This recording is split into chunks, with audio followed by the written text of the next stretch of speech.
What? You want to fight crime? Let's get dangerous.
And yes, it is. It is that time Saturday. And this is Small Business Saturday. Nonetheless, here we're back at it again.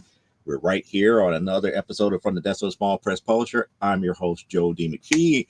And tonight might be a short show depending on you guys out there in the listening ear and in the chat and all this other nice stuff and everything here. But nevertheless, let's go ahead and get the business end of things out the way here, such as telling people that Stupid O'Clock still happens 1 hour into this show if we go into a second hour tonight. And we got Last Man Standing here. And then after the Last Man Standing, you get that respite until Monday morning at 10 a.m. Eastern Standard Time for Nevermind the Furthermore. And yes, coming this upcoming Thursday, we will have a brand new Comic Book Spectrum right here at 7 p.m. Central Standard Time, 8 p.m. Eastern here. But nevertheless, here, we're at that point in our show here that I know a lot of people love. And it is pre-recorded today here, mainly because of all the snow and everything here. So we ended up going Friday to storage and everything, and we put all of those books in storage already. So with that being said here, let's go ahead and do new comic book pickups for the week. And here we go. All right, here we go again with new comic book pickups for the week here. We got a decent little stack that we're pre-recording before our show on Saturday. And this does not include stuff that comes after. So let's go ahead and get it started with this is Superboy 222, and this is one of the Tyrak issues here dealing with the old Superboy series here. I know that people on the internet have been doing different features dealing with Tyrak, one of a few little known characters that this Legion of Superheroes have came across here. Then we got some more New Mutants books here. So we got New Mutants number 4, number 5, number 47, number 50, and 65. And then after that, we got a big little stack of Wills Eisner's The Spirit from the Kitchen Sink run. So we're going to start it off with issue number 14, 17, 20. This one is 30, 35, 40, 43, 46, 56, 58, 59, 67, 71, and 75. And then we going to move into more of the stuff that I really don't collect all that much of, but we're going to start at least the older stuff. So the older stuff here. So we got Dawn 10th anniversary special. Yeah, I just found another copy of this up in storage already. So this is the second copy of the Genesis edition of Dawn. Then we got Dawn 1/2. And then we got the 1/2 of Dawn As Deep As. And both of these came with COA. So we got the COAs saying that these are collected editions here.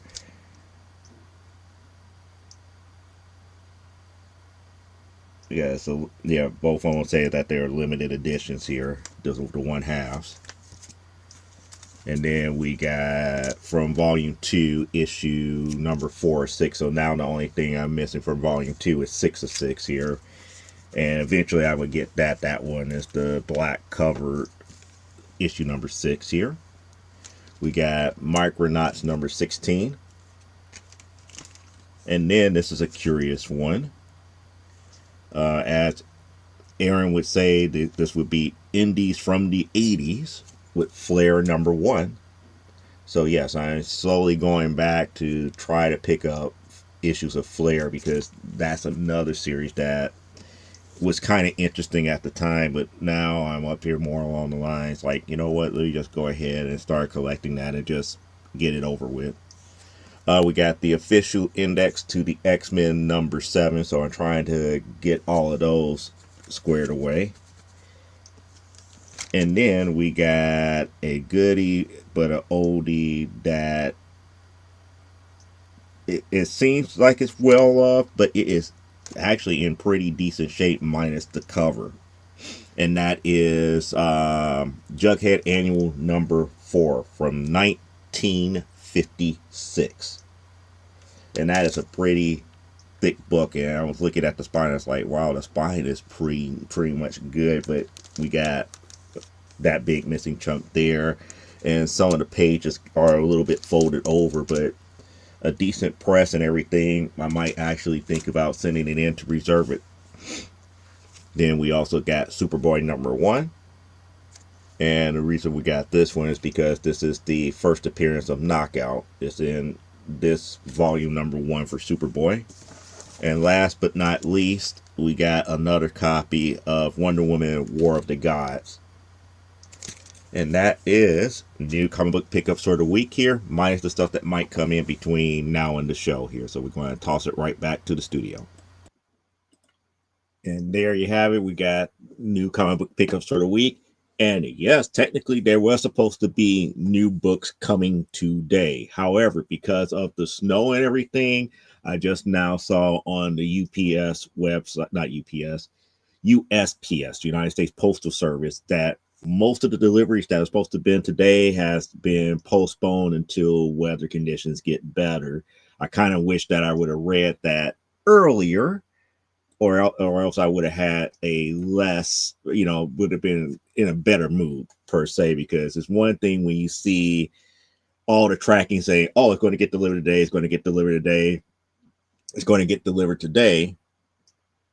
And then, if there's like mail came and gone, it's like, well, where's my stuff? And you go out on the website now and it's like, oh, everything has been delayed because of weather conditions in your area. It's like,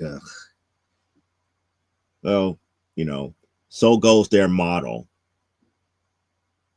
Yeah, I should have known that, modern day doesn't follow the old postal model about, no matter what the weather, they will get the package to you here. So it is what it is at this point. But nevertheless, it is what it can be. Yes, that's the one. No sleet or snow or rain of Superman. Yep, everybody's going to get. It's funny that bill, that credit card bill or that gas bill, that light bill will get to you, but something that you ordered from the store, oh, we're going to wait until it's good and ready for us to deliver it because we're not going to do it in a snowstorm. but you gave me this bill that could have waited. Matter of fact, and in this day and age, it's like you could have kept that one. I could go out online and pay it. I don't need that physical piece of paper to say I owe X, Y, and Z. But it is what it is here. So, with new comic books being done here, I want to first say again, happy Thanksgiving to everybody who I haven't spoke to before Thursday. So happy post Thanksgiving. I hope that your holiday was great because, again, unlike most other people, I don't skip from Halloween right to Christmas. Thanksgiving is a holiday that we should observe more intensely than anything else nowadays here because it's always good to have gratitude.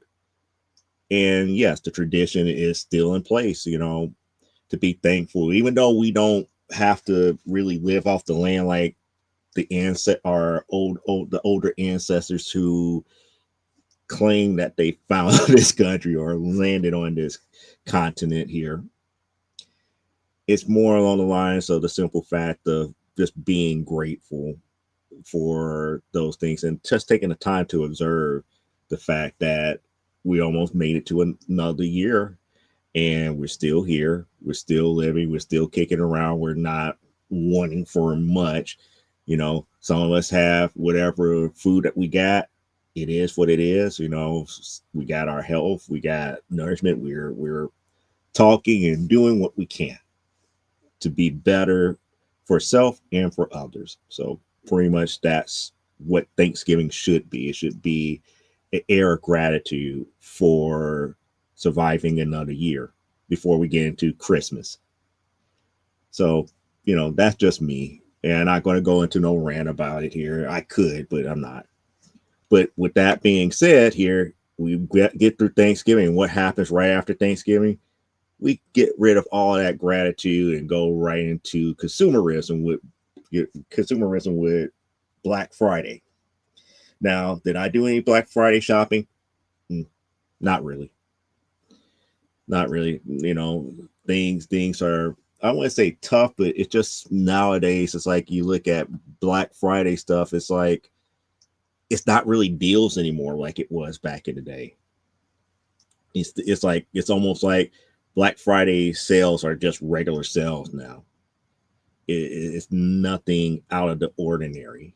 And then the stuff that they do have, like ultra dirt cheap, they only have like 5 or 6 of. It's not like they have a supply on them. So it's not really worth it. It's not really worth getting into arguments and to fights and everything, being the first person there to try to grab a television for the low price of $5.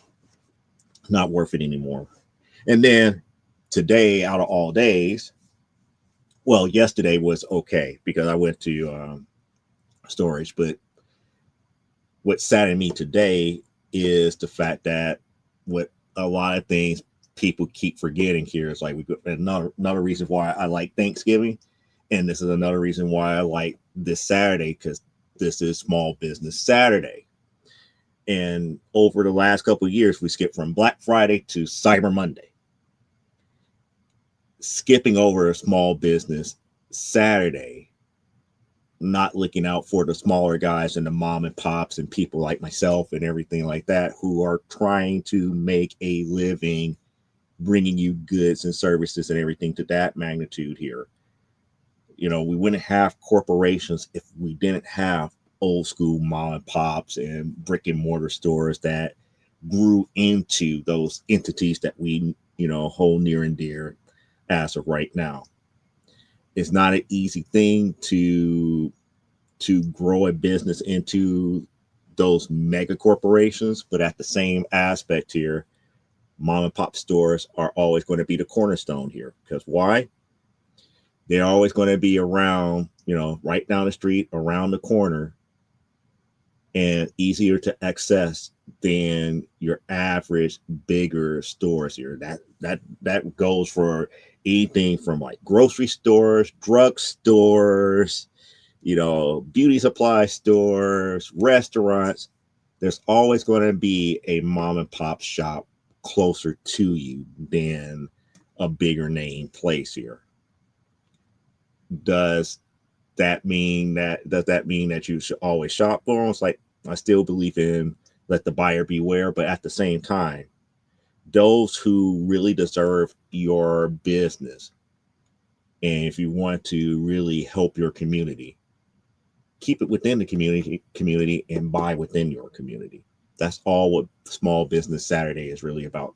I have been on several soapboxes about that aspect in other previous episodes of From the Desk of Small Press Publisher in previous years. We're not going to get into that either here. But what we are going to get into is just like after Thanksgiving thoughts and stuff to that magnitude that had happened over the last couple of days here.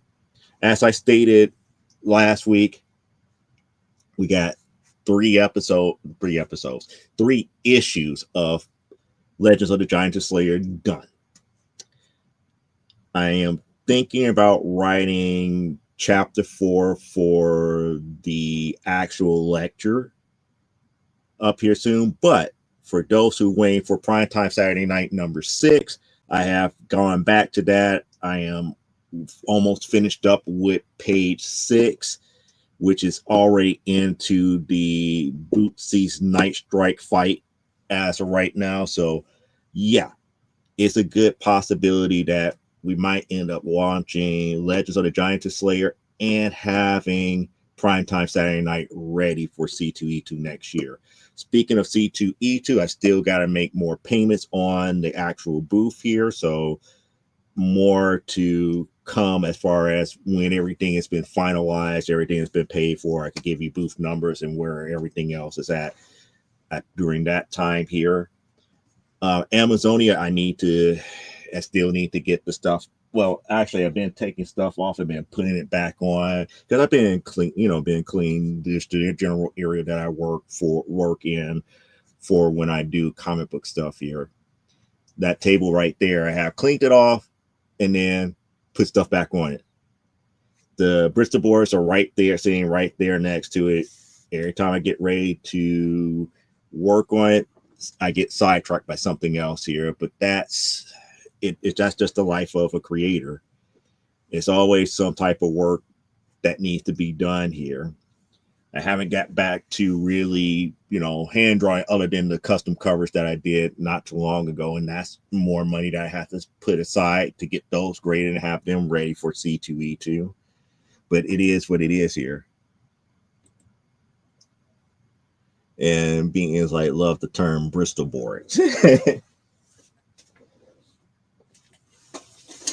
But that's what they are. That's what these pages are called. They're called Bristol boards. Like Carson call them comic art boards, but they really are just called Bristol boards in the art realm here. But that's what these I would say 13 by 19 pages really are for that we use for comics here. They are called Bristol boards here. I think I have this is like 5 or 6 that I have in my hand right now. These are blank Bristol boards. So, yep. I know I have taught them well.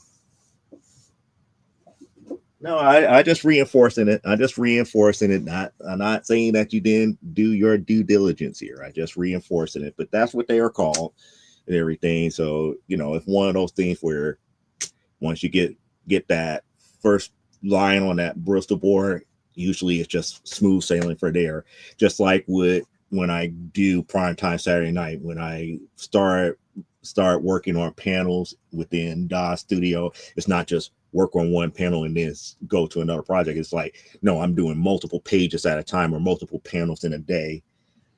Now, whether I render them all on the same day that I set them up is a different story, because for every one that I actually put together, it takes somewhere about like an hour to an hour and a half to 2 hours for it to render to be placed in a actual page in Photoshop. And that's what I kind of use to set up all the digital aspects of it here. So these are, really intricate things here. And besides, I'm using a laptop. I'm not using a high end 3D machine here. I'm using more or less a gaming laptop to do the work on, which serves its purposes because it has the memory, it has the graphic capabilities and everything. The only thing about it is that the laptop, the wear and tear on the laptop here, so I can't like do like the big expansive stuff that I could have done on a desktop, such as like the animation and everything. A lot of the animation and stuff that I have done in DOS Studios, I had to always break it up into like, you know, 3 seconds here, 10 seconds there, and this, that, and the other. And those can take days to render on a gaming laptop. It's not something that is easily done here. But getting to the thoughts that I had for Thanksgiving, and one of the things that I'm thankful for is that we got something brand new to bring to C2E2 next year. So that's the key thing. If you're not bringing anything new each and every year, then why are you wasting your money? That's the major thing here. It's like people always have to see growth, whether it be brand new title, brand new issue, something got to be brand new to keep people into the books that you create here. And that's one of the reasons why it's awfully hard when you get a couple successful series here. You have to keep like 2, 3, 4, 5 of them going at one time, and you're usually a one-man army. You have to kind of pick and choose and keep going. And that's one of the reasons why I held off of doing Legends of the Giant Slayer 1, because that one was done maybe about a year ago. However, I didn't release it because if people liked it, they want to issue 2. I rather have, like I say, 3, 4, 5 issues already done before I release the issue number 1. That way I don't have to worry about when we're going to have issue number 2, when I'm going to have issue number 3. I could take my time to release, so I could go ahead and get the stuff printed and everything at my leisure at that point, based upon the number of sales and everything. So with Amazonia, I know I need to get issue number 8 done because I know people are looking forward to that. I know people are looking forward to issue number 6 here. And I know those who bought issue number 5 of Primetime Saturday Night, I know I have to get you guys corrected copies of that, because the ones that we had last year at C2E2 was actually missing text. We had some misprints. So I know I have to make that right by a lot of people. So if you came by and showed me that you bought a misprinted copy, I'm just going to give you the corrected one for free. That's me making things right. That's one of the things that good publishers should do when when they get error copies. When error copies get out there and by mistake, we got to make it right. We want you to read the stories and everything to that magnitude here. So that's kind of like the aspect of what's going on here. So getting that done between now and January is going to be key. And if I could get it done between now and the end of December, it gives me a little bit of wiggle room to get the Amazonia 8 done. But I have to be like Johnny on the spot, working on Primetime Saturday Night just about like each and every day between now and then to get all 50 something pages done for issue 6. Good thing about that is that everything has been outlined and pretty much scripted. It's just a matter of just doing the work within DOS Studio and getting everything formatted before I could go ahead and let her and move on. The other thing about it is that I'm getting older and sometimes the body just doesn't do what the body needs to do here. So there's going to be days, after, going to storage and everything, aches and pains and everything. Just like what happened today with shoveling snow and everything. It's like that's the first time I ever shoveled snow where I'm up there was like I actually felt blah. And that's the only way I could say it. It's like normally it's like, okay, remove the show, this, remove the snow and keep going, this, that, and the other. I never had a second thought. But this is the first time I was like, this is weird. I actually feel winded. So all up there like, strange. But then again, getting older, getting up there in age. But it is what it is here. But nevertheless, that's the goal and everything for that. Now, as far as the overall comic book collecting and everything here, I'm going to try to catch up on a lot of the newer stuff here. But a lot of what I've been collecting is coming to an end. And when I say coming to an end, I'm talking about I have completed series, such as, the first run of Dazzler. That was one of the reasons why I was so happy that I believe it's Dazzler 33 was supposed to be in here today. That would have been the quote unquote Michael Jackson Thriller cover. That was supposed to be in here. That would have been the last issue that I was missing for all of volume 1. I'm getting, missing parts of like X-Men volume 3 and 4, or is it 4 and 5? I believe it's 4 and 5. Those missing issues here. I'm trying to finish up the rest of the tail end of Spider-Woman. And when I say the tail end, we're talking about volume 6 and 7. I'm nowhere near having all of volume 3. And that's not, it's just like volume 3 is neither Jessica Drew nor Julia Carpenter. I forgot who was Spider-Woman in 3. I want to say it was whatchamacallit, Peter's daughter as Spider-Woman during that time. But that's something, new and different and everything to that magnitude. I'm also trying to finish off New Mutants, and also trying to thank you, Maddie Franklin. Thank you. Trying to finish off New Mutants, The Spirit. And when I say The Spirit, we're talking about Kitchen Sink run, because I got all the DC stuff. I got the one shot that Harvey Comics did.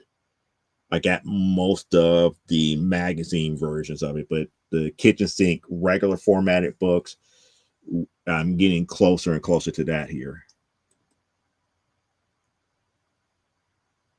Oh, so Jessica was in volume 3, sort of. Okay. So pretty much, the Maddie Franklin volume 3.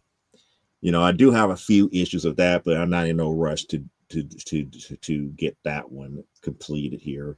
But it's other things that I'm slowly finding that's like 7-issue series that I'm trying to collect, like Angel and the Ape from like the Silver Age is another series where I think I got like 2 and 6 now, or 2 and 4. So there's only 7 issues for Angel of the Ape and the Ape back then. Things like Inferior 5 in the Silver Age.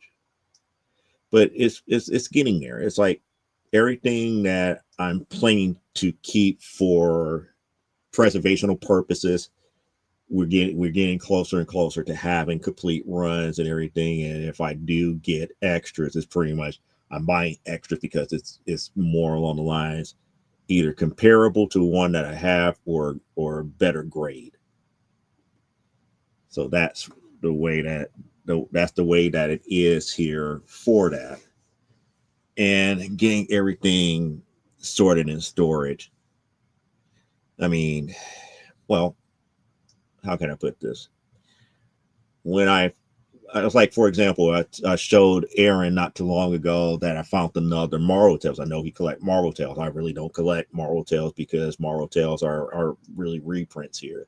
So I put that in his pile, and that's one of the reasons why I was asking Parallax. It's like, what is some of the other stuff that you was looking for? Because I'm going through a lot of my collection that's in storage, and I'm finding books and stuff that I may or may not want here.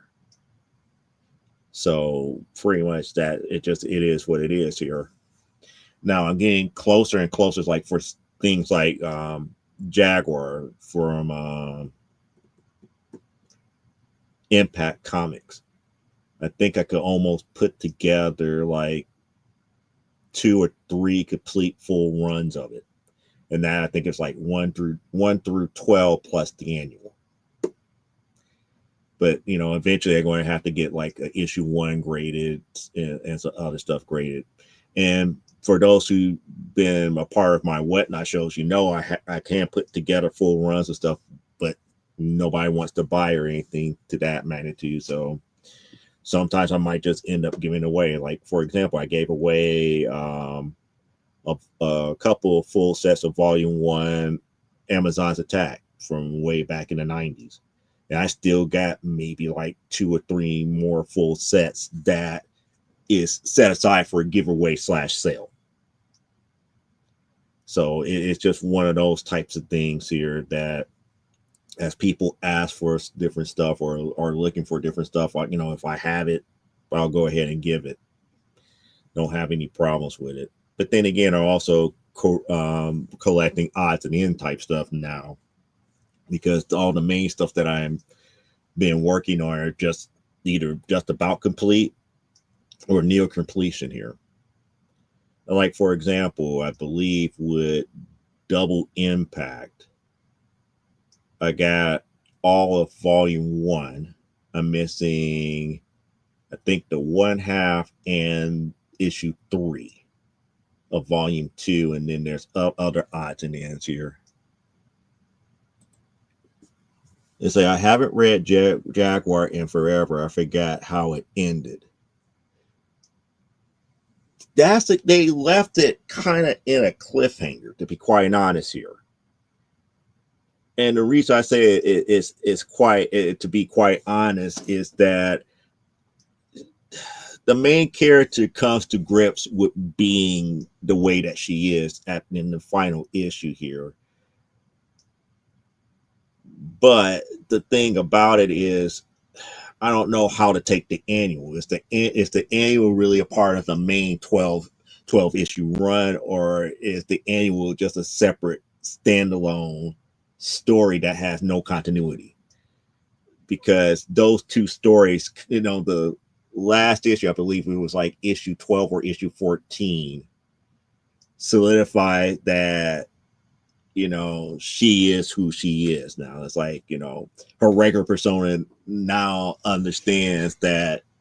And when I say regular persona, because it's like, it's almost as if something takes her over and she becomes feral. Now she becomes one and the same. It's like they kind of now share the same conscience. It's not like she blacks out and then she wakes up and trying to figure out, well, what went on, like it was in like the first 5 issues. By the time we get to issue 14, she is very much aware of her abilities. And the fact that her best friend knows and everything, and it's like a few people that she trusts knows what she can do. But at the same time, I think it wasn't even an organization. It was like, I forgot who her main villain was. It's like she finally deals with the main villain, but yet it still ends with a question mark as far as is that the true end, or is there somebody else after that main villain? But it kind of like, it is what it is here. I have to go back and refresh myself with issue 14. Yeah, there's 14 issues of Jaguar. Matter of fact, since you mentioned it, let me check here. And what's weird about my collection of Jaguar, I accidentally came across one thing that has not been marked in ZLZ as of yet here, dealing with the Jaguar series. Like the annual number 1, there's a newsstand version of it, and I actually own one. but yet is not marked in any other collecting application as of yet that there was a newsstand version of Jaguar Annual 1. So, that's something that, it was like a happy, a little bit of a happy happenstance, if I could say it in that aspect here. Yeah, it's 14 issues here. Yeah, 14 issues, and I could pretty much safely say, let's see. Yep, I could actually make 2 complete sets of it. So that means all the extra issues that I have for certain ones, such as like issue 1 and stuff to that magnitude, I might be able to put to aside for people who really want to get into it if they need be.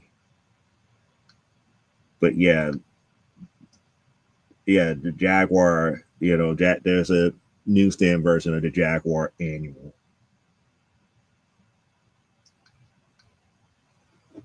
But nevertheless, it is what it is here. But it's weird, While everybody else is contemplating and masterminding about how to get all of these more expensive quote unquote grails, I'm up here just more along the line. That's like, my grails cost too much.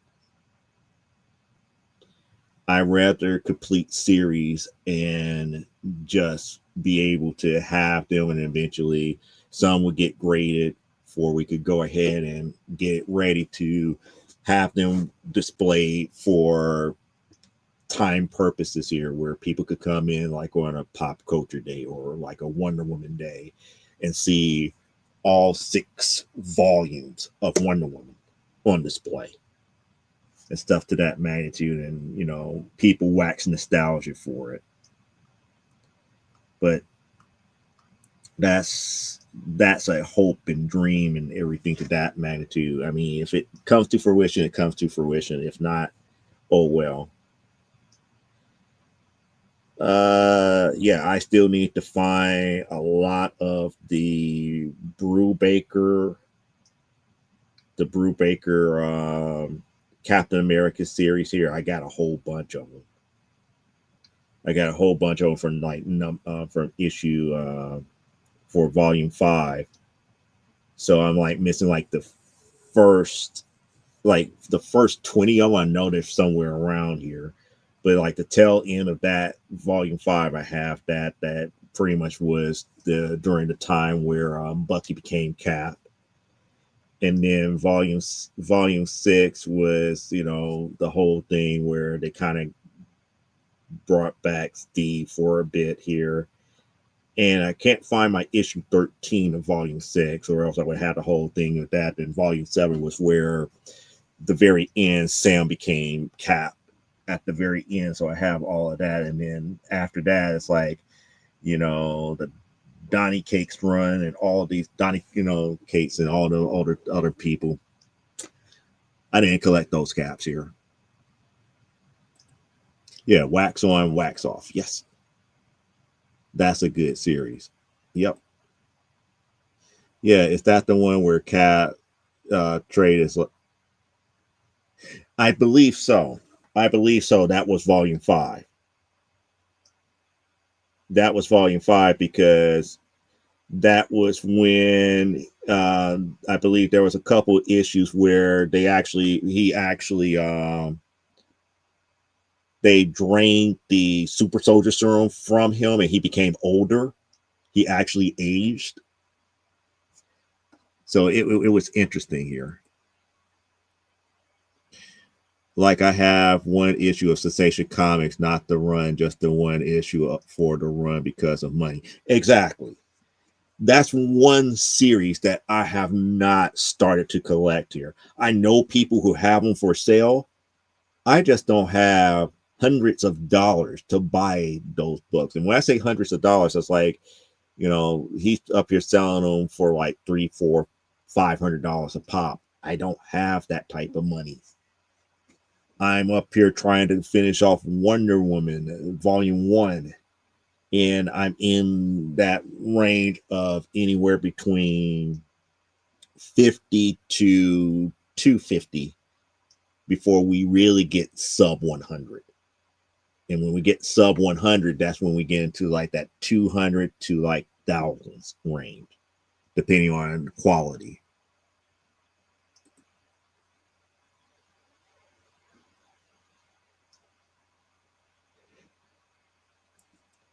Well, getting them in, well, it depends on how old. It depends on how old they are here, and especially later sensation comics. What I don't like about the later sensation comics, because of the simple fact that it became more of a romance, it became more of like Diana and Steve Trevor romance stories instead of the old school action adventure Wonder Woman type stuff towards the tail end of sensation. But with the Wonder Woman title, it's been consistent. It was consistent all the way through. It was still action adventure type stuff here.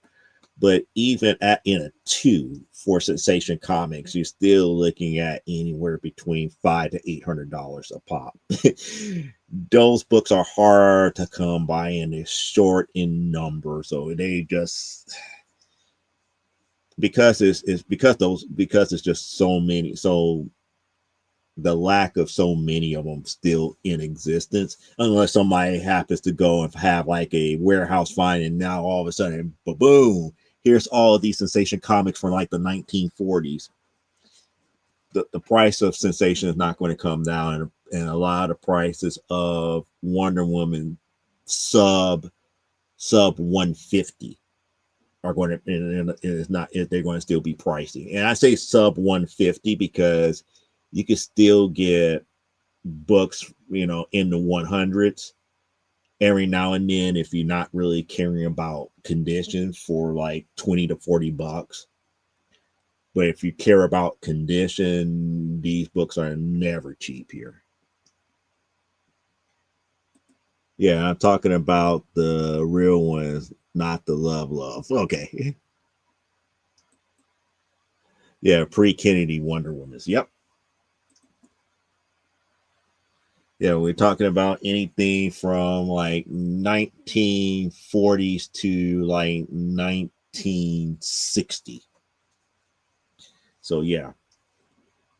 About pre-Kennedy, yeah. But it's just one of those things that I just know for a fact here. As a matter of fact, I'm trying to think here. No, I think I got beat out for that one. No, I didn't get another one. But those are few and far between here. And speaking of which, since now I have the CLZ app up and running here,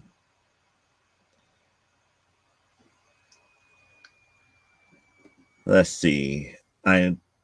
Oh yeah, that's the other thing. 160 is going to be a pain in the ass.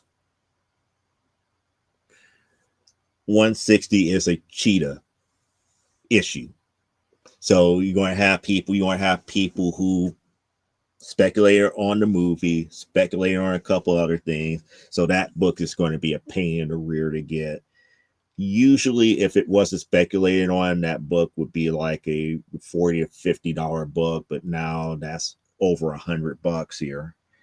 I'm missing that one. If I wasn't missing that one, I would have like 158 all the way to the present.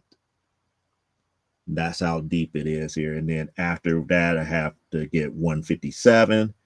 If I have both 160 and 157, then that put me all the way to 149 to the present. And then if I had like, the missing stuff in the 140, such as 144, 145, 146, 148, in addition to all the others, then that puts me at 130 to the present. So yeah, I just have to finally piecemeal all this stuff together. And as I go backwards and get these issues, it becomes more contiguous all the way through here. But it's safe to say, if I get to 120 to the present, the rest of them are going to be a nightmare. I do have a copy of 120, but I'm missing 121. I'm missing 123, 124, 127, 128, and 129. And then above, before 120, I think the next issue that I have according to CLZ is 117. So yeah, I don't. It's like, do I have numbers before issue 100? Yeah, I got several issues before 100. Matter of fact, I got like a run of, like, let me see, 23, 28, 60, 62, 64, 77, 85, 89 through 91 and 98. But I don't have like the real tiny numbers. The tiniest number that I have in my Wonder Woman Volume 1 run is the number 9 that I showed you guys way back when. Yep, all the 10 centers. Well, I almost got all the 12 centers. Almost. But yeah, I'm missing the 10s. All the 10 cent Wonder Woman's here.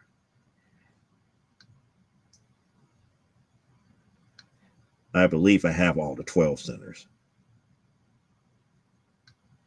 No, yeah, just about. Because 134 is a 12 center. Yeah, so I'm getting close to having all the 12 centers here. Yeah, 131, that's a 12 center. 125 is 10. When did it go to 12 cents here? 130 is a 12 center. So let me do this here.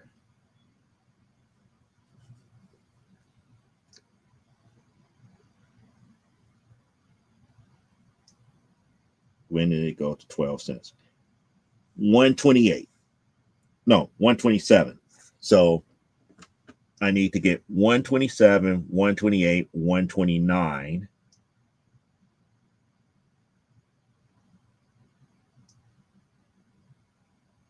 And then we got to get 144, 146. Yeah. So yeah, I'm getting close to having all the 12 centers. It's like it's still getting to a handful. It's only a handful that I'm missing that wasn't a 12 center.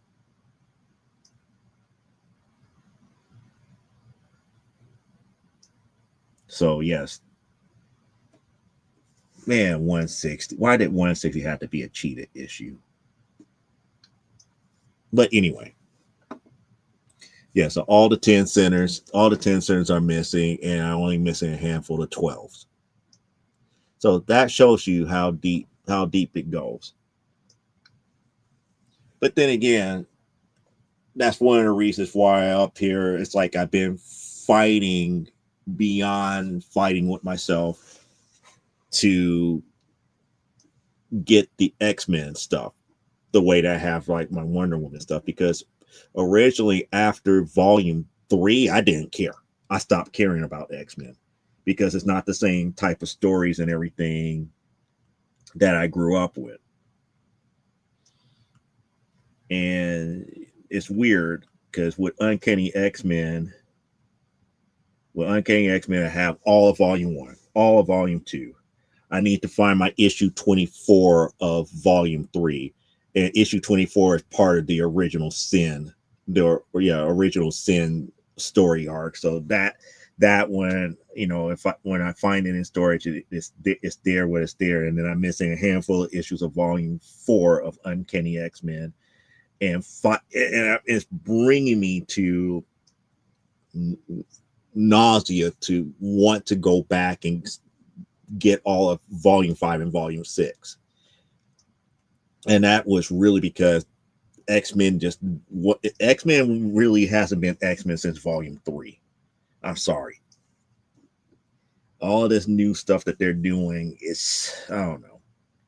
But people are saying volume 6 has been okay. It's been okay. It's a different take, but it's still not my generation of X-Men by no means here.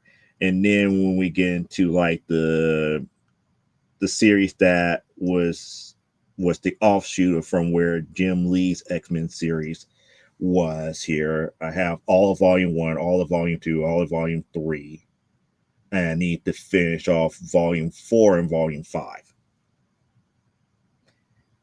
So we're talking somewhere close to maybe 1,000 issues, 1,000 issues combined. And of that, a lot of people are going goo goo gaga over stuff like First Gambit, you know, all this other stuff here. And I look at it as like, it's not a 9.8. It's not a 9.8, but when you have three of them, it doesn't matter. It just doesn't matter anymore. Sometimes it's not about financial, it's about historic.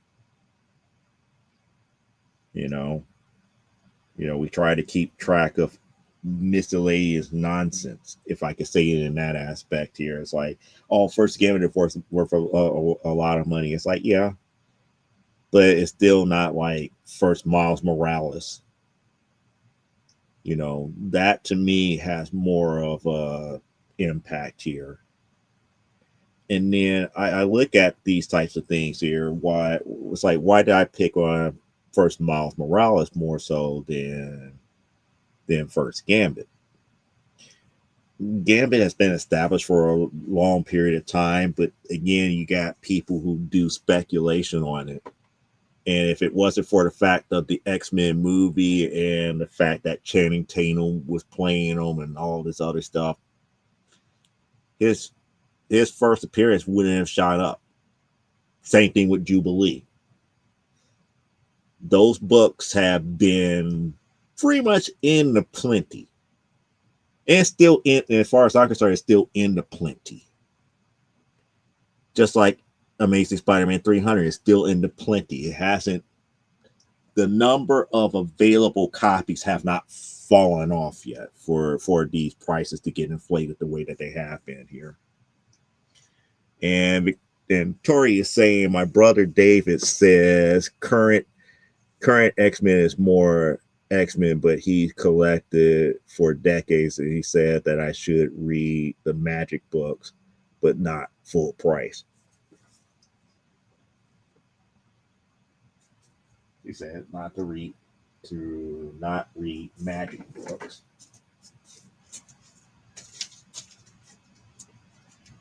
You mean these Magic books? You talk about these Magic books, the last incarnation of Magic books. By the way, I still need to get a first print number 2, even though this one is still a pretty cover. I still need to get a first print number 2. But these Magics, right? These Magic story, is he telling you don't read these at full price? I mean, I can't help that. That's what the LCS that I buy these from is pulled for me. So I'm not understanding what you mean not to buy them at full price. I mean, whatever team she's on, it can't be as bad as what they did with Kamala Khan, making her a mutant and part of the X-Men. That storyline is so, making her into a mutant is so jarring now.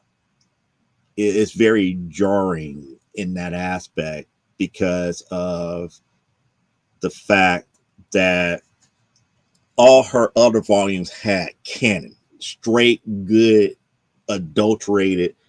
It's what Kamala Khan is, canon. And then all of a sudden it's like, now you read the 2 miniseries, the 2 mutant miniseries, Kamala Khan, New Mutant, and Mutant Menace, and just like, okay, so now you put her in old school X-Men setting, and it just doesn't work right. It's like I don't see her in that same light where I could feel like I could cheer for her in her older series. In this one, I'm kind of like, she's out of her element. It doesn't seem right. It's the Cyclops Juggernaut, whatever. Okay. No, but not her own series, because like her own series for her own series, I kind of like it and think her next series is her and Colossus together. So that's another character that kind of fell by the wayside that was popular enough that could have had his own series, but they never truly gave it to him, which was Colossus. Pietro.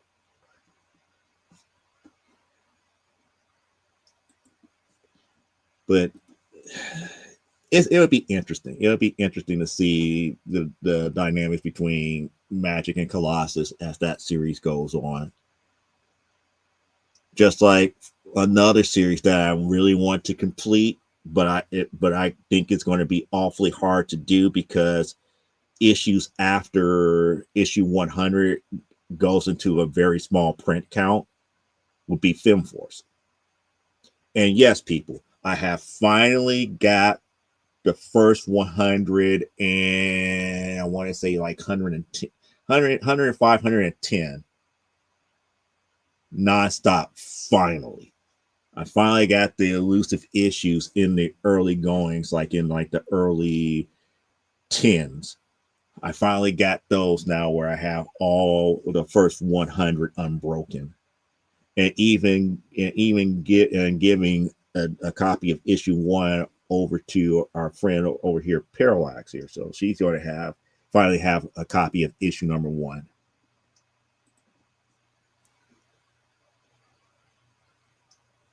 Yes, it was that jarring, Tori. It really was that jarring because it was like, oh, I think I could get into this because it takes off kind of sort of where the older series was. It's like she's going to college and all this other stuff, but now all of a sudden it's like she's a mutant and she's been kind of like an underground X-Men for how long? It's like, wait a second. You kind of like going, kind of like, wait a second, this, that, and the other. She's no longer the underdog, but yet at the same time, it's more along the lines. It's like she's not a junior. She's not a junior X-Men. She's kind of like more on like the mid level, working her up to be like a senior level up the X-Men. It's not like how they treated like Kitty Pryde or Jubilee. It's like she's almost like an equal coming in the door. I'm like, something's not right here. Something's really not right with this here.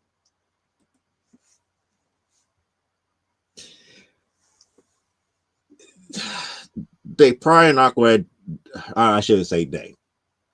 I highly doubt that Bill Black would do a collective volume of Film Force. The reason being is that the storylines are of such where the later issues weren't 100% full issues. I do know of like what was I want to say like issues in like the from like 105 to like 120 something were flip books at times, or like, you know, by the time we get to like issue 140 they were flip books. So you had like maybe half of the book being Film Force and the other half being one of their other titles. So that you know, like I said, it's like they was going through some rough times where the print runs were very, very short. Now, mind you, this is a series that went over 200 issues and still, well, actually about to get ready to relaunch, but they went over 200 something issues already. So I'm still trying to catch up to get to those things here.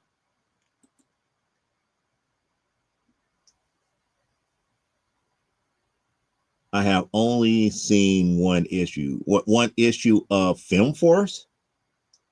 Really? Really?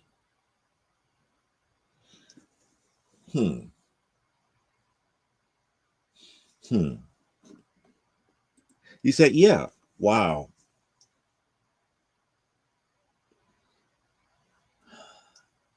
See, what I'm trying to think about right now is I have 2 short boxes full of Film Force stuff.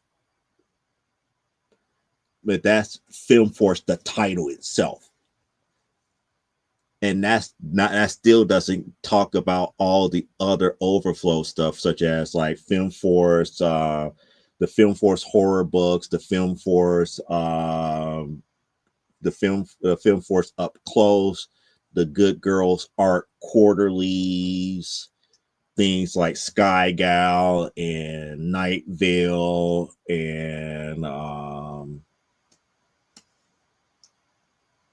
dang it,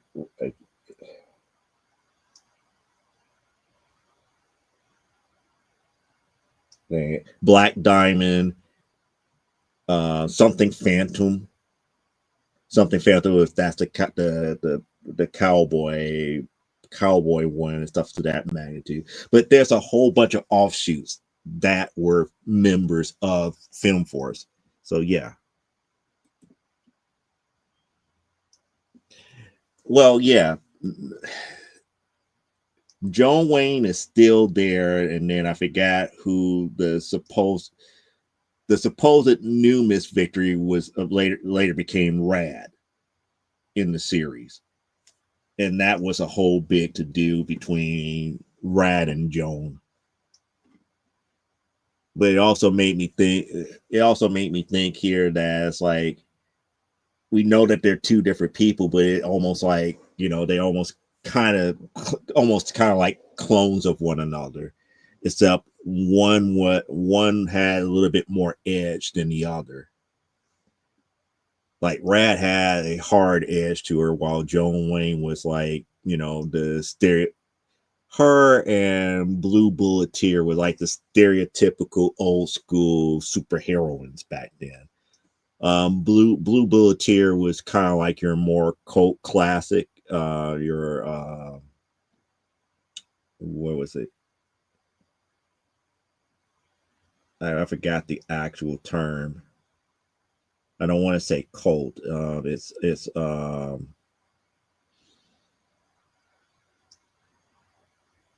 not noir, but she was like those old school 1930s, 1940s type heroines. That was Blue Bulleteer. And to be quite honest, Blue Bulleteer was an offshoot of Lady Phantom. So that's what got me into Blue Bulleteer, because she kind of give you the warmth and giggles of reading the old school Lady Phantoms. Yeah, Pulp. Thank you. Yeah, because Blue Bulleteer was very, very pulp. Now, what I find very odd here, and I still have to go back and reread Film Force more so. I honestly still believe that Night Vale is Blue Bulleteer. But that's after I forgot what actually happened to Night Vale that made Night Vale. But I'm not certain if that was the same. If Film Force have unique origins for their characters, just like whatchamacallit, Sin and Stardust were extraterrestrial. They weren't human, but they was a part of Film Force. But that's getting to like the weirdness of those books and everything. But yes, that's the correct term, pulp. I couldn't think of it. It's like as much as Clyde writes pulp fiction type stuff, Blue Bulleteer falls up under pulp. She was essentially Phantom Lady like. But there was a lot of crossovers between where both of them actually met, so they can't be the same person. But it's just weird. They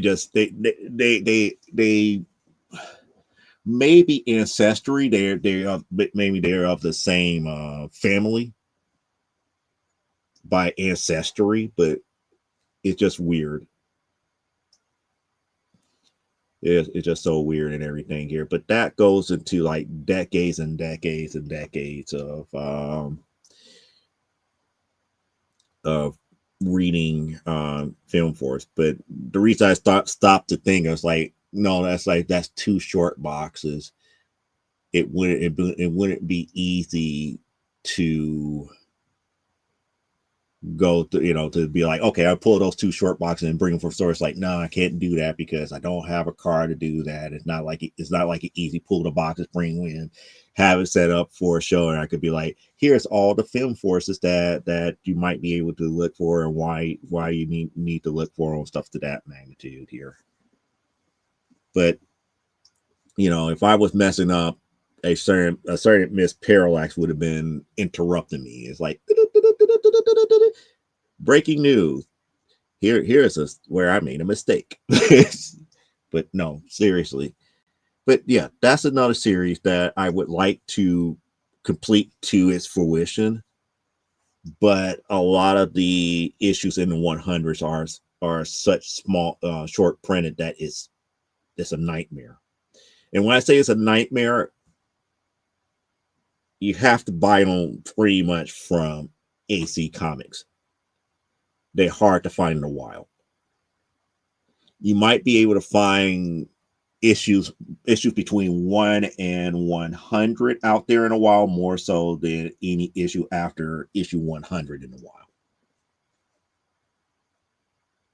And I believe after issue, I want to say like 110 or 112, the price jumped from their regular like $2.99, $3.99 to like $9.99. And like I said, they went through a time where it was flip books, and then they stopped doing the flip books and they did a smaller format. It was almost like manga format, but it's not as thick. But the size was not of the same size as a comic. It was smaller than a modern comic. But it went through changes, but I'm happy that it went beyond 200 issues here. So, shout outs to my guy Mark, and shout out to Bill Black. You guys did a thing, and it's lasted. Eventually, I would like to get to that point where, something like Amazonia going 200 plus issues, but it's not an easy thing. It's not an easy thing, and besides, getting the artists and writers and everything, and just being able to pump stuff out like that, it's not an easy task here. But those are some of the series that I'm kind of like, I want to complete, minus the X-Men stuff. The X-Men stuff is stuff that I'm dreading. And don't get me wrong, it's not like I don't like the X-Men. It's just not my X-Men. My X-Men stopped at volume 3s on both series. After that, it went through some rocky roads and everything to that magnitude. I don't knock the younger people for loving those volumes of X-Men, because why? The characters are cool within itself, but they just undid a lot of the legacy and the stories and the lore after volume 3. A lot of the stuff was rehashed in volume 2 and volume 3, but they undid the stuff by the time we get volume 4. Oh, there's Aaron. Oh, not a problem here. She said, my X-Men is Claremont. Yeah. Everybody loves the Claremont years. But reading the stuff before Claremont wasn't bad, but I understand why X-Men almost got canceled before whatchamacallit, not even before Claremont. If it wasn't for Giant Size Cochran, if it wasn't for Cochran and Giant Size X-Men 1, the X-Men as we know it would have been dead. It would have been dead in the water. So if it wasn't for Cochran doing Giant Size X-Men 1, and then Claremont coming in after that, after that, after Cochran did, I believe it was like 96, 97, 98, 99. Claremont did 100. And for issue 100, 100 on, boom, we got the X-Men that we know and love. But before, I want to say X-Men 96 or 95 and Giant Size X-Men 1, X-Men was on the chopping block a couple of times. It just wasn't selling very well. I'm going to Heroes Con in 6 months. Claremont will be there. See, Eric, if I don't want to do this to you, I don't. But if you want a similar Claremont story to mine, let me send you issue 1 and issue 2 of Prudence and Caution and see how he reacts.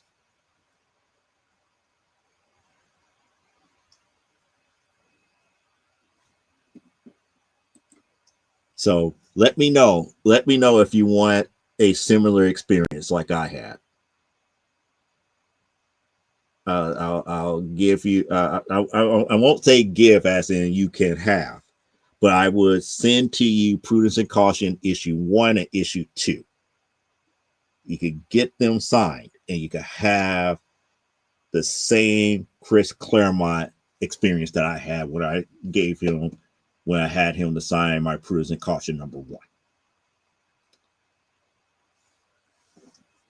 Because I bet you he would stop the line like he did with me, because that was one of those. He was like, he looked at it as like, I barely remember this. Do you mind if I read it? I'm like, sure. But yeah, that would be one of those scenarios. If you want a similar story like mine, let me send you that. And I bet you, you know, nickels to donuts that he might actually stop and be like, huh, I barely remember this. But yeah, those are the types of things here. But yeah, getting back to where I was saying, buy volume 3 of both the Uncanny with the Uncannies and the second X-Men series. It just wasn't the same. It just wasn't the same for me. Not to say that all they should have stopped there, but you know, following the history of the X-Men, they almost died before we even got to Giant Size X-Men #1. So we should be grateful for Cochran and Claremont. We should be grateful that we still have a John Byrne. And what's funny is that John Byrne was still doing pages of X-Men off to the side. He was writing his own X-Men stories that never got published. It's hilarious how back in the day that there was a lot of old school Marvel talent that was still getting paid not to draw and not to write.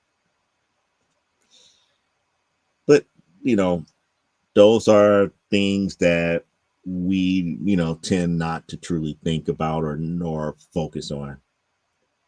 It's just one of those facts of the matter here. Let's see, other stuff, other titles that I was working on here that I need to finish completing here. Surprisingly enough, if you guys really want to know something that is truly odd. And when I say truly odd, yeah, see, you remember those pencils and everything that he used to post on his social media accounts of, as you called it, fake X-Men. I wouldn't say it was fake. It was just stories that he was working on that wasn't going to see the light of day at Marvel.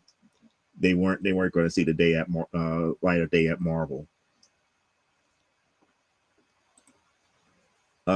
As I was saying, you know, stuff that I didn't think I actually had complete runs of, but it's weird that now, since I'm aware of it, I might as well go ahead and complete some of these volumes here, such as like Vampirella. Like, I should say, always use that word. For example, I have all of volume 2 of Vampirella Strikes, but I only had the first 2 issues of volume 1 from Harris. But I got all of the Dynamite version. Just like I got all of Dynamite volume 1, Dynamite volume 2, Dynamite volume 5. And then after that, I don't know, volume 1, volume 2, volume 4. And then after that, I'm missing odds and end type stuff here. But, I fell off of Vampirella. I was like, it's not the same. It's not the same as the old school Harris stuff. I even found the copy of Vampirella Monthly number 7 in storage. So I never thought I was really that into Vampirella. But it turns out that I had a whole bunch of them. A hell of a lot of them. That might be another target.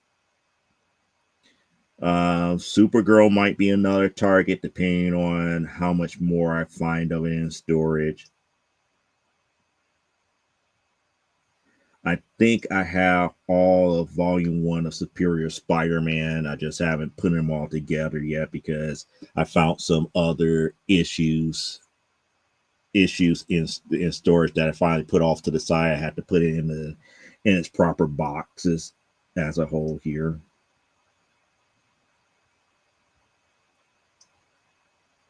Spidey Super Stories is another one that eventually will get done. But yeah, I'm almost at the point where it's like most of the major runs of stuff that I really want to keep, I'm just about done with.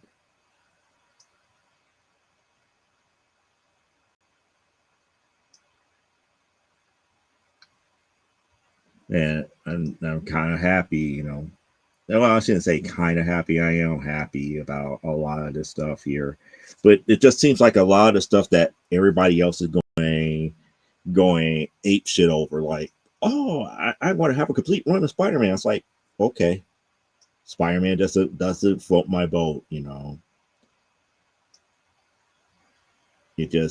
Oh.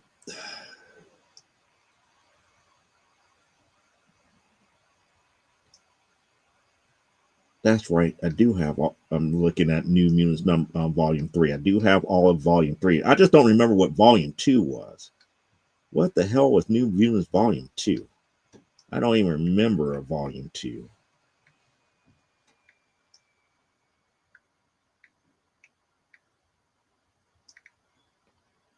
What was Volume 2? How do I go from 1 to 3? Oh, Volume 2 was that version here. The 13 issue short series back in 2004, where nobody cared about that version of New Mutants. Let's see. 2.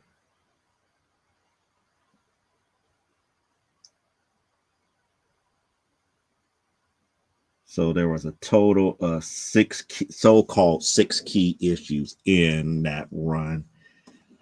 It probably seemed like it'd probably be very simple to get a full run of that here. But nevertheless, that's where everything lies at here. I'm not in any rush to really do most of this stuff here. And I'm just more along the lines like a lot of the older stuff that I want to collect is what I'm focusing in on now. The Wonder Woman stuff like Angel and the Eight, the Inferior 5 stuff. Shoot. The Spirit. This is something else that I'm focusing in on because the older stuff is going to be the harder to get stuff. Stuff like I mentioned in the new comic books for the week, stuff like Flare. I didn't realize how old that series was. Night Nurse was another one. And surprisingly enough, that's another series that for some reason, because of speculation, I got priced out of buying it now, which doesn't make any sense that they spec a lot of people out of it. But I know a place where I can get it if I ever do decide to do that. But outside of that, and outside of things such as like finishing up Jughead, there's not too much. Spector.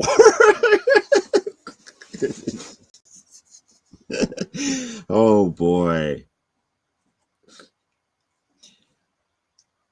That would be one to get like the old school police comics and the old school I forgot where Spectre came from.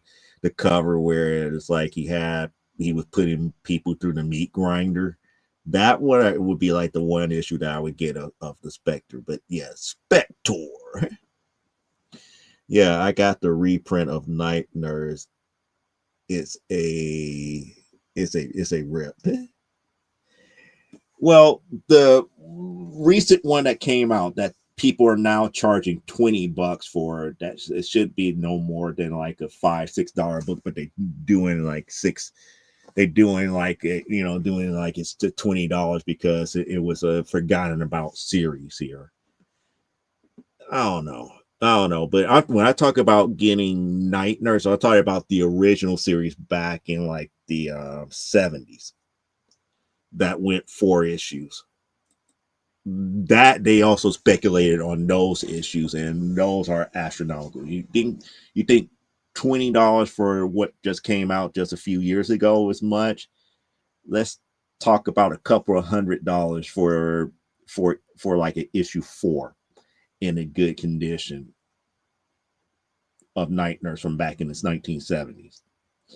I mean, I know a person who's charging somewhere close to about $250 to $300 for issue 1 at about like a 7. So it's rough. Yeah, the Random Night Nurse collected a set from like 2009, or 2012. Yep. Yeah, they did a random 2008 first printing. Yep. Pretty much photocopy it. Yep, of the first print. Like out of nowhere. Yeah, it's just like out of nowhere, just like the whole Night Nurse thing. And I find it hard to bring myself to pay over $20 for something that should be like a $5 book. If I'm going to spend $20 like that, I might as well save that $20 and buy the actual Night Nurse type deal from back in the 70s here. But that's another series that eventually, if I can get a chance to have the money or ever come across something that's a little bit cheaper, it is what it is.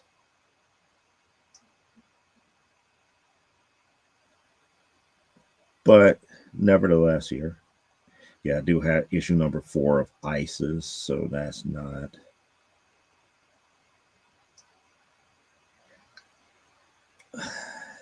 I do have to finish my Inhumans run.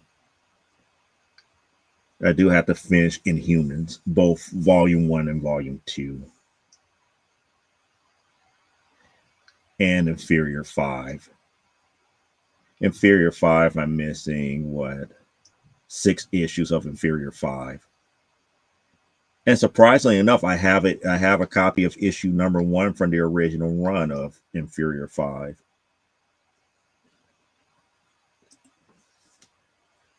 Yeah. That's another book series that I couldn't bring myself to collect here because everybody and their grandmother was buying Jeff the Land Shark, and because of the demand, skyrocketing prices for Jeff the Land Shark. But then again, who could say no to a face like that?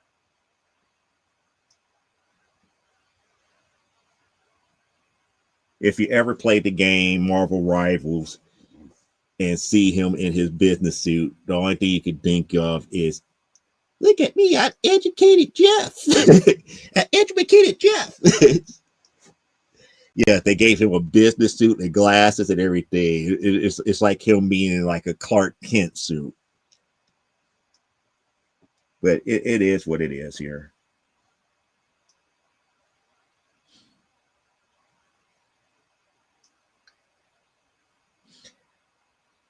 Maybe if I could do it on the cheap, I might finish up Heroes for Hire, Volume 1.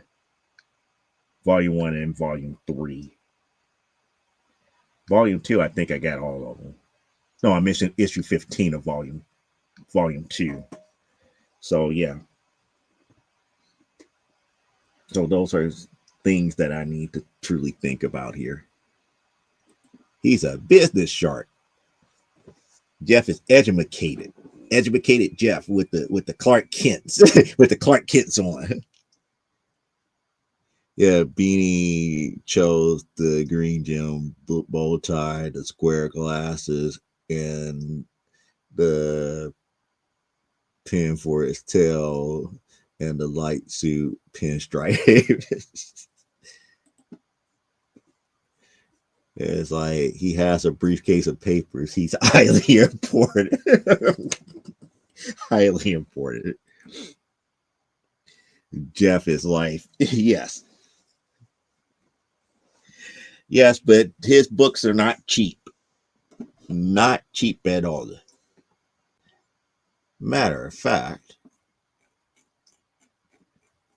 I was still looking at auctions before the show.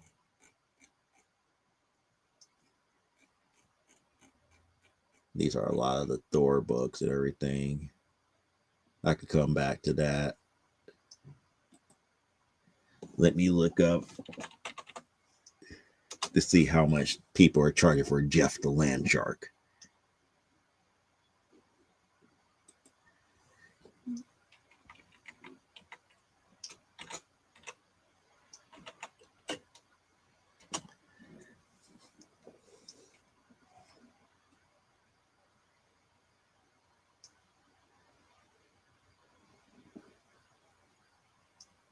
Oh, then, oh, whoa.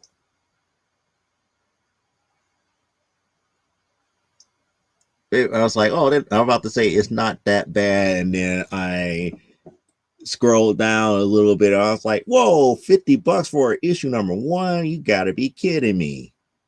You got to be kidding me. You got to be. It's like I don't want to break down and be like Parappa the Rapper. It's like you gotta believe that you have enough money to get this stuff. You gotta believe.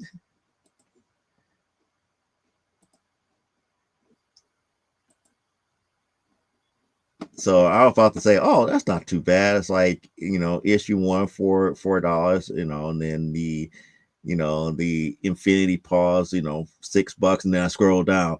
The same, all these issue number 1. Like, here, cover A, $50. For pretty, 30, almost over $30. Almost $40 tier for Venom Wars. So I was like, yeah, it's like I just don't get what some of these people are seeing as far as prices is concerned here.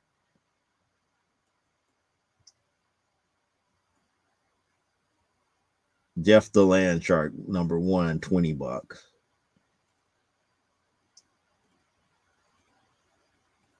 So yeah, it's one of those things that it's not going to be cheap. It's definitely not going to be cheap to be collecting Jeff the Land Shark. Not cheap at all. Not cheap.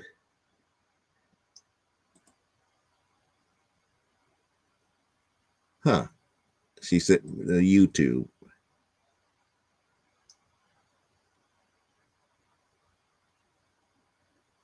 Oh, she talking about her epic Marvel Rivals video. Yep. She's showing her the video. It's like, yep. Jeff the Killing Machine. I'm gonna be like, damn that, got all swim up under the ground and everything, and spit them all out into the void. Funny. West Coast Avengers Volume 3. So Volume 6 and 7.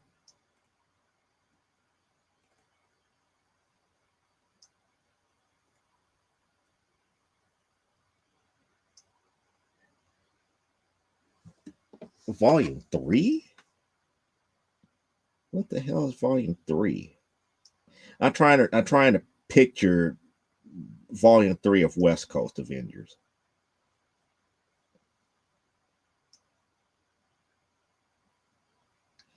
Because I think I have a couple of West Coast Avengers Volume 3. I just don't know off the top of my head what 6 and 7 are.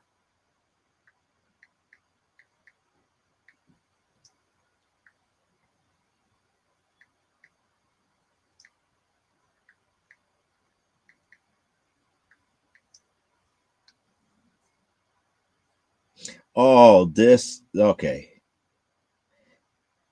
This one, this set. This is definitely a set of West Coast Avengers that I didn't get when you had America and the new Hawkeye and a couple other of the youngins in this one here.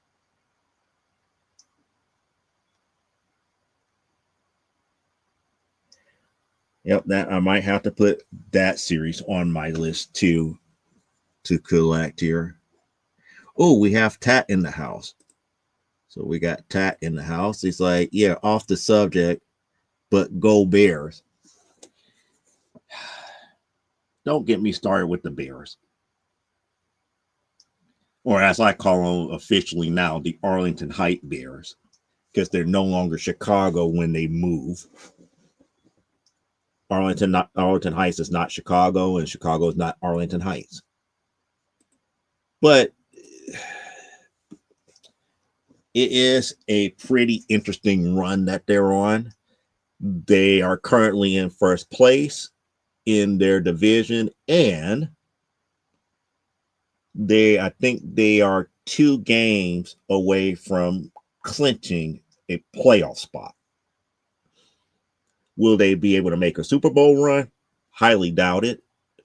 But it's interesting to see how everything pans out here within the next what 5 games. I think it's only like five games still left. After they beat the Eagles, it's only 5 games that still left. It's going to be an interesting 5 weeks. That's all I can say here.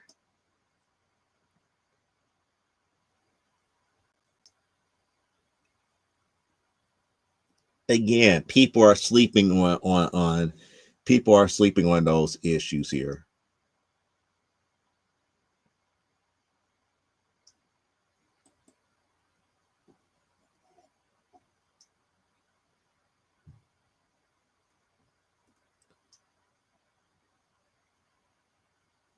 Now she's putting up the Bleeding Cool article. Like the Middleland Jets and the Syracuse Giants. Exactly. They're not New York. They're not New York. If anything, the Jets should be New Jersey Jets because they're in the Middlelands. The New Jersey Jets and Circassian Giants. Yeah, people are saying that issue 7 is the first appearance here, and I'm like, issue 6, Marvel with their cameo bullshit. Again, that's marketing departments trying to get people to buy books. A first appearance should be a first appearance, period. There should not be. How do you make a cameo in a comic? You really can't. It's going to be first appearance or first mention. It's not really a cameo because you can't just make a cameo where it's just like, I'm just here, but you don't know who I am. And it's not like back in the day where somebody might draw a character up in there, you might not know who they are, and then all of a sudden, you know, 20 issues down the line, it's like, oh, that's who that is. Yeah, the last games are tough. I didn't pick up. Oh, you didn't? Okay. Be right back. Yeah, the New York Giants baseball team left in 1957, and you can stop saying the New York football. You can't stop saying the New York Football Giants. Ah, funny. Circassus, the Circassus Giants. That name does not fall off the tongue very well. Circassus Giants. Just like Arlington Heights Bears. That does not put fear in other football teams. It's like the Arlington Heights Bears? What? It's like, what's that? Bear? Are they Berenstein Bears like? What that? A cameo being in a book, movie, etc., as known characters. Yeah.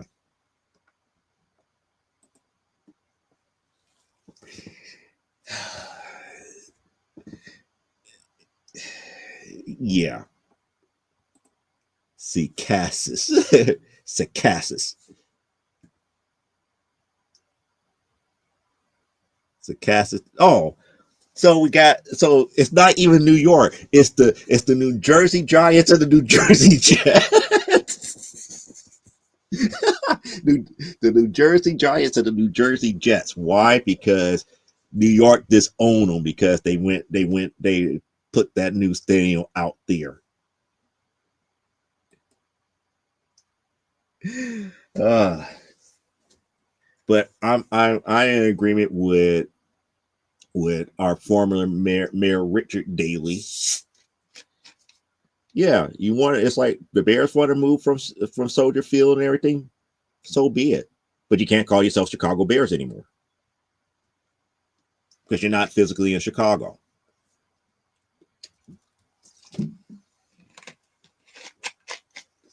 People don't remember that the very first football team that was in Chicago were the Cardinals. That was Chicago's original football team. The Bears was really out of Urbana when they first started. That's the reason why the Bears colors are the way that they were, because they kind of mimic the University of Illinois colors. But, people don't follow their history because, again, the Cardinals left from Chicago. They went to St. Louis, and then they went to Arizona. And it's weird because it's like they left Chicago. They was in St. Louis for a while. Then the Rams came to St. Louis, and the Cardinals went to Arizona. The Arizona Cardinals are still there. Their original franchise started here. The Chicago Bears started downstate Illinois, around the Urbana area. But it is what it is. Like I said, they should be called the New Jersey Giants and the New Jersey Jets. They're not physically in New York. The only true New York team that there is the Buffalo Bills. They should be called the New York Bills.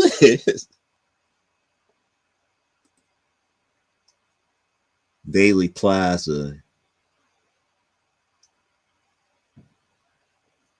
Yes, that's the Picasso.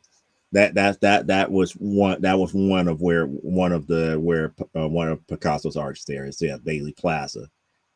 But that was the father. That Daily Plaza was named after the father, not the son. That was Richard M. That's the father. That Daily Plaza was named after, not named after. And there's an E in Daily. It's Daley. Yeah, but traditionally they used the name of the city and not the state. Yeah.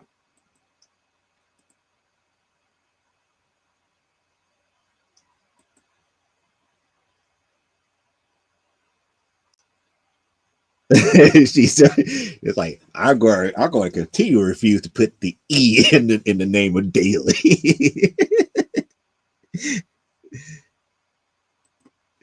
It's like, but that's not daily. That's delay. Just like delay. Yep. She's like, yep, I'm not going to put that E. That's not daily.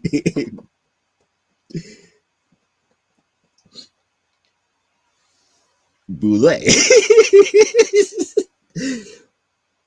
That's not my name. My name is Bullet. Boulay. It is spelled like if you was pronouncing it in French, it would pronounce Boulay, not bullet.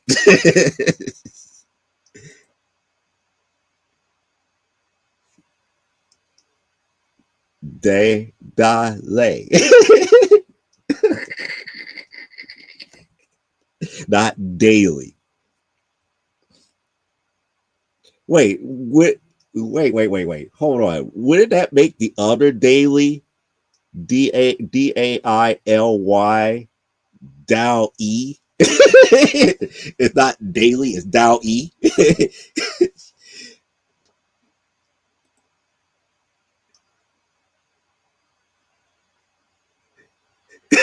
Delay.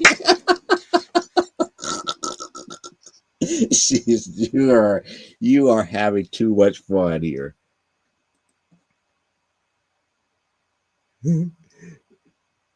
Daily. You make it daily.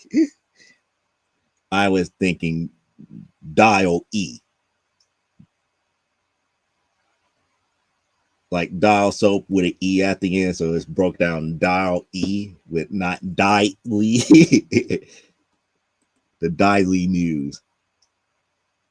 Like daikon radish. So we're taking Dai as in, the Orient, more of the Asian pronunciation. It wouldn't be a day, it would be Dai, like Daihatsu.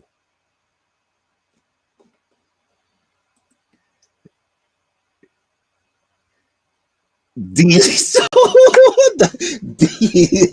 D also D also you mean D also. Oh boy, playing with etymology of words. Yeah, that's right. This is etymology because it is the breakdown of phonetics. I almost forgot my definitions. That tells me I have been slipping on my vocabulary. That's never a good thing, people. DL for more. Oh my goodness, y'all! You having too much fun. Too much fun. But that's pretty much what we got for this evening here. It's, yeah, etymology is a 50-cent word meaning the origin or beginning of the word. The G is mayhaps.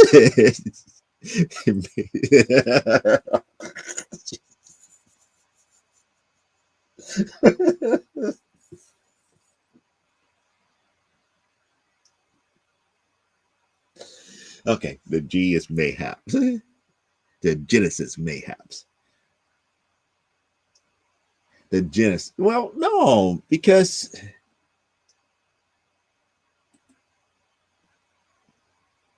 let's go Pons. It's clobbering. See, she wants me to go out there and play rival because she wants me to go punch people in the face because I punch people in the face real good with Ben Grimm. Oh boy. Well, I don't have anything else to say, to be quite honest here. So enjoy the rest of this 4-day weekend here. For those who are on the West Coast, I'm going to give you at least 15 minutes back where you could still enjoy a Saturday before you're in the future Everybody else, enjoy the rest of your Saturday. If you're in the Midwest like me, stay warm. Especially if you're in the upper Midwest, we getting all the snow and whatnot. It's not cool whatsoever. It's not cool when you shovel and now you look at right back out. It's like, oh man, I gotta get back up tomorrow morning and shovel some more. So it's never cool as far as that is concerned here. But as we always say, let life grow and be well. I will see you guys next week here on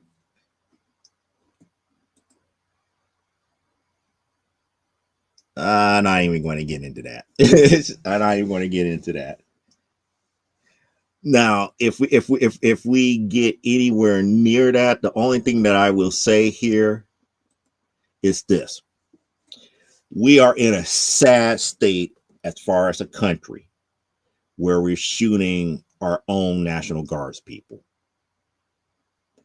I want people to let that sink in. We're in a very sad state where members of our National Guards gets ambushed. Regardless of who said what and who shot John and why they was there in the first place, it's still a sad state where citizens take up arms against our armed forces. It's just a sad state. I'm not going to point any fingers one way or the other. I just want that to sink in first about how sad of a state that is. Especially for a person like me being a veteran, it's a very sad state of this country that we're in as of right now because that had happened. Could it have been prevented? Yes, it could have been. But also, I look at it from a different aspect too. Where are we really going at as a country where we have lack of respect for the military? You have to be mindful. When it comes to military, they are following orders. So don't get mad at the servicemen. Get mad at the people who giving them the orders. That's all I got to say. And I'm leaving it at that. I'm leaving it at that because that's not even worth a soapbox. That's just the way that it is. When people volunteer and give up their lives to go serve in that capacity, to put their own blood, sweat, and tears and life on the line for others to be able to enjoy whatever freedoms we have, you have to be careful of taking up arms against them because not everybody is willing to do that. It's one of the most altruistic things that a person can do for another. You may not like the reason why they're there, and then a lot of times they're not there on their own choice. So if you're going to be upset at the people that gives them the orders. Don't be upset at the person and take their lives because you can't take the life of the person who gave the order. So on that note, we're going to let it mellow back out. Let's see.